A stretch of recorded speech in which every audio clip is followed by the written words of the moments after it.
खबर शामिल करते हैं गुजरांवाला से। National highways and motorway police की सिल्वर जुबली के मौका पर गुजरांवाला सेक्टर में तकरीबात का इनेकाद। Inspector general police Khalid Mahmood के अहकामात के पेश नज़र DIG north zone Ishfaq Ahmad Khan की हिदायत पर एसएसपी मोहम्मद नदीम की सरबराही में गुजरांवाला सेक्टर में मोटरवे पुलिस की 25वीं सालगिरह की तकरीबात का एहतमाम किया गया। तकरीबात का आगाज़ तिलावत कुरान पाक से मुल्क कौम और महकमा की सलामती के लिए दुआया कलेमात और केक काट कर किया गया। बाद अज़ां सेक्टर कमांडर ने अफसरान के हमरा परचम सलामी पेश की और गुजरांवाला टोल प्लाजा पर रोड सेफ्टी स्टॉल लगाकर रोड यूज़र्स में तहाइफ और रोड सेफ्टी पम्फलेट्स ब्रोशर तकसीम किए। इस मौका पर मीडिया से गुफ्तगू करते हुए सेक्टर कमांडर ने कहा कि national highways and motorway police का महकमा 26 नवंबर 1997 को मार्ज़ वजूद में आया था।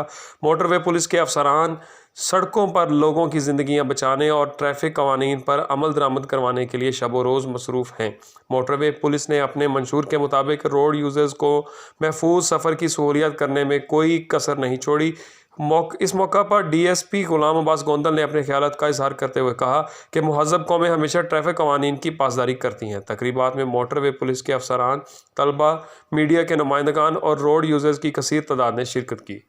ये बयान दे रहे थे तर्जुमान motorway police Gujranwala inspector Muhammad Ali Sherazi. देखते रहिए PPCI न्यूज़।